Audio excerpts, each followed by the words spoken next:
Have you ever had the problem of not knowing where to study in the city? Have you ever gone to state library but haven't found a seat? Well, I'm here to help with that. I have 5 locations in which high school students can study at. I'll be doing this guide from most popular to least. Number 1. State library. This is a pretty common place for many students. It's located right next to Melbourne Central and provides an almost perfect location to study before or after browsing Melbourne Central. I normally study in the dome and only go to state if I'm with a group of friends. Although the sound echoes, it is generally quiet and provides a decent space to get work done. There are more spaces, but I don't really have much experience with them. The pros. The location, it's right next to Melbourne Central. It is open to everyone. There's a power outlet at almost every seat. You're allowed to talk. There's free Wi-Fi and they have Dyson hand dryers. As for the cons, like food and drink are prohibited within the library, so no bubble tea or anything of that sort. And it's normally full majority of the time, especially during exam season and the weekends. But generally after 6 it starts to go down. Number 2. RMIT library, probably the most second popular location with high school students. Common myth, high school students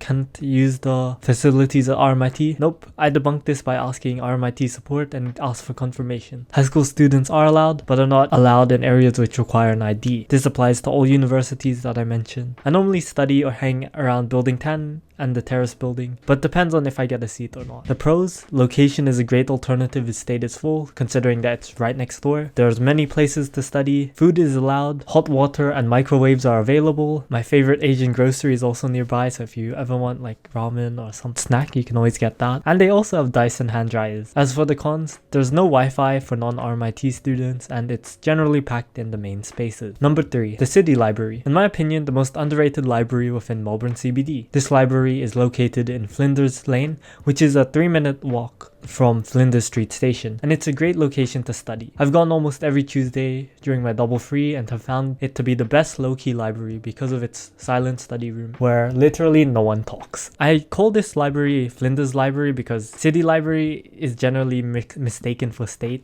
whereas this one is literally right next to Flinders Street, but not many people know about it. As for the pros, location, it's ideal if you want to study near Flinders Street. Food and drinks are allowed. The silent study room is great and there are only a couple desks around the library. Not many power outlets, especially in the silent study. There's only a few, and they also have Dyson hand dryers, which I really like.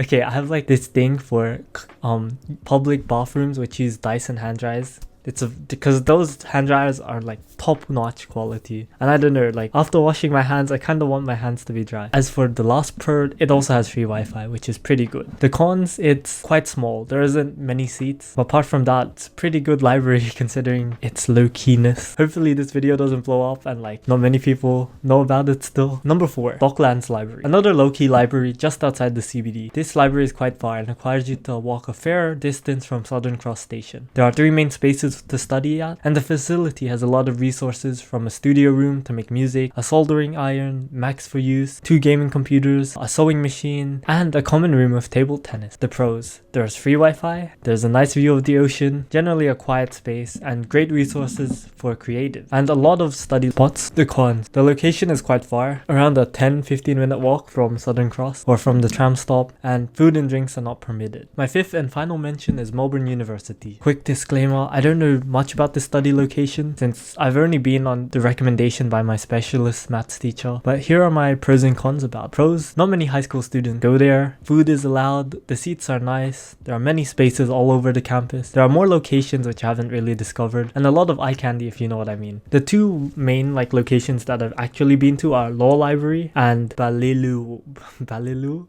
I can't say it, but that one as well, and that's also what's included in today's clip. As for the cons, the location is quite far from Melbourne Central but accessible via trams. If you go to EBSS, it's literally right next door, so you might as well. There's no Wi-Fi as well unless you're a UOM student, so that's also a con. And as I said earlier, all these locations are quite busy until around 6 p.m. and especially at Melbourne University since the campus is quite packed.